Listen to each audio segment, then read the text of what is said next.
Hello, welcome back. If you're new here, my name is Becca and today I am doing the Plan With Me book tag.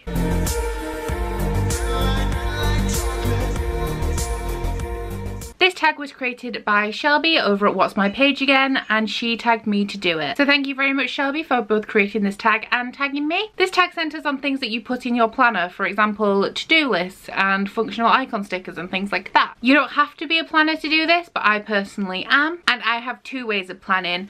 My first is like my standard planner, which is my classic happy planner.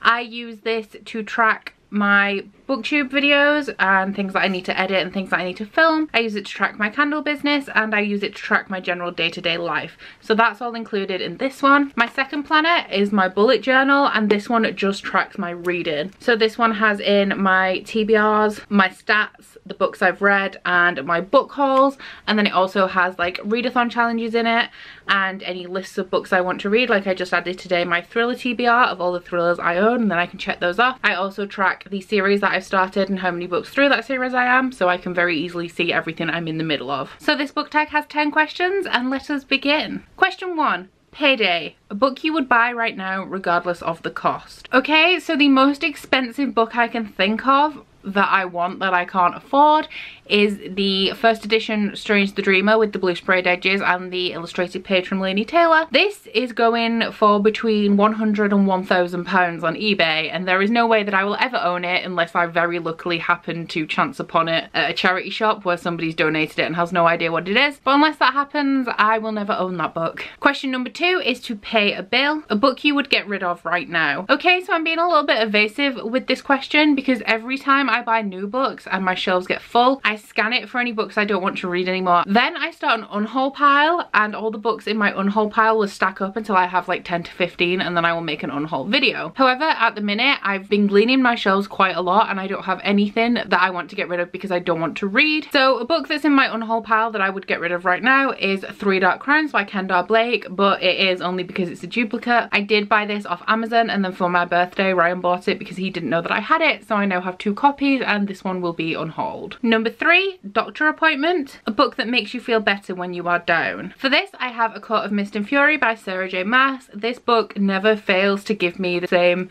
like tingly feelings that it did the first time I read it. No matter how many times I reread this, I get caught up in the sexual tension and the anticipation. Just everything that Sarah makes you feel in this book, I feel every single time I read it. Number 4 is Meeting, a book or series you felt obligated to read because of the hype. This is a series that I don't own, and it is the Darker Shades of Magic series, or Shades of Magic series by VE or Victoria Schwab. I don't remember which one she writes these under. I read the first 2 books around the time that the second book was released, and I did enjoy them. I think I gave them 4 stars, but I didn't get the hype, like I didn't love them. That has kind of put me off reading other V.E. Schwab books. However, I do own Our Dark Duets, and I do really want to read Vicious, and I'm hoping that one of those will give me the Schwab bug that everybody else has. These ones kind of missed the mark for me. I did read them because everybody else was hyping them up so much, and I liked them. I just didn't love them. Number 5 is Lunch Date, a book or series that you fell in love with because a friend recommended it to you. And for this I have Strange the Dreamer by Laini Taylor. I read this because myself and Ryan from Reading with Ryan were doing this thing where every other month we'd recommended each other a book.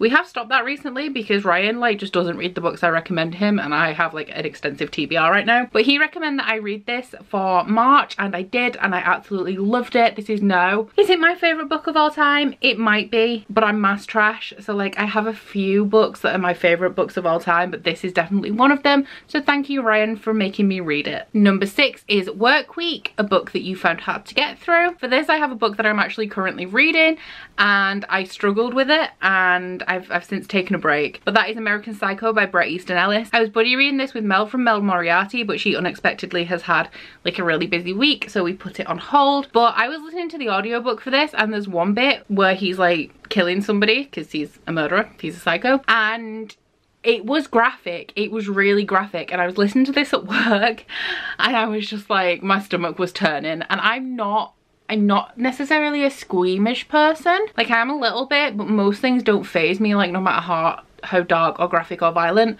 But this just, it really got to me. And another reason I'm finding it hard to get through is because It's a mass market paperback and the text is tiny, so if I read it physically it does take me like a while. Number 7 is Gym Day, a book that gets your heart pumping because it was such an exciting page turner. For this one I have a book that I finished just last night, and that is Empire of Storms by Sarah J. Maas. So Maas books can be like quite a long haul. You have a lot of character building, a lot of setup for the plot before the plot kicks in sometimes, and the first 300 pages of this book are kind of like setup. However, at page 300 there's like a battle or like a fight, and from then it's just like a series of super exciting events that just like get you like this. This is my favorite book in the series, and I can't really explain it with words. I just explain it with like feelings. Like I just feel so much, and sad things happen, happy things happen, romantic things happen, and everything just makes me feel. I'm not an emotional person. 8 is Date Night, your favorite romantic couple, and I could pick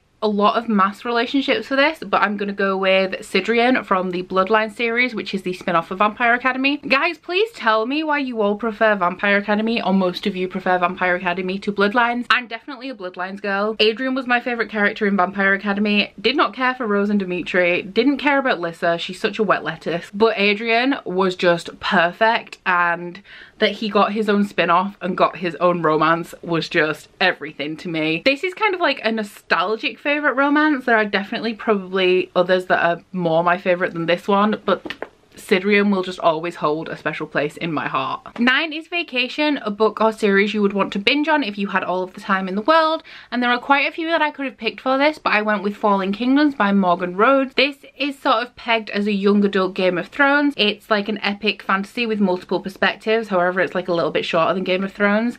I actually picked up all of these copies in Florida. I have, I think, everything apart from the last book, and I just really want to binge them, but there's so many series that I have that are already open, and I just want to like dedicate some time to this, you know, like I want to fall in love with this series, but then there's also that anticipation that because I think I'm going to love it, that I might not. So Falling Kingdoms is definitely one that if I had nothing to do and was immortal, I would just sit and read it. Number 10 is To-Do List, a book that you keep meaning to get to but don't have time for. Now this series is one that I would also binge if I had all the time in the world, but that is Game of Thrones by George R.R. Martin. I really wanted to read these books before the last season was on TV, for no reason, because it's not relevant. I mean, the TV show is way past where the books are up to. It was just kind of a goal, you know, like I want to read these books, so if I set myself the goal of reading them before the TV show comes back, then I'll get through them. However, that would mean that I'd have to start this book this month, and if you have seen my TBR video, you know that it is insane. I have so much to read, I have no time, everything I want to read is chunky, and adding this to my TBR would not be helpful anymore. It would add just so much stress to me because I'd have so many more books that I had to read, because this one I reckon is going to take me a minimum of a week, but possibly 2. So that is everything for the Plan With Me book tag. I'm going to tag a few people. I'm trying to think of who my planner queens are. I'm going to tag JD Ray Reads because I know that she has at least a bullet journal. I'm going to tag Ali from Hardback Hoarder because she does like Plan With Me videos and things like that. And I'll also tag Jess from Jess Reads Books. I'm not sure if she does plan, but she does lots of like different videos, and I'm pretty sure that she's pretty organized, so maybe she has a planner. But that is everything for this one. Please don't forget to like if you like it and subscribe if you want to. Please let me know in the comments what series you would binge if you had all of the time in the world. Also, please don't forget to check out my description box, which has a link to my Goodreads, Instagram and Twitter if you'd like to follow me on any of those, as well as a link to my Bookish Body Butter and Candle website, the Instagram for that, and 10% off discount code. But that's it from me today. Bye! Oh, you bite your friend like chocolate. You say you will go where nobody knows, with guns hidden under our petticoats. We're never gonna quit it, no, we're never gonna quit it, no.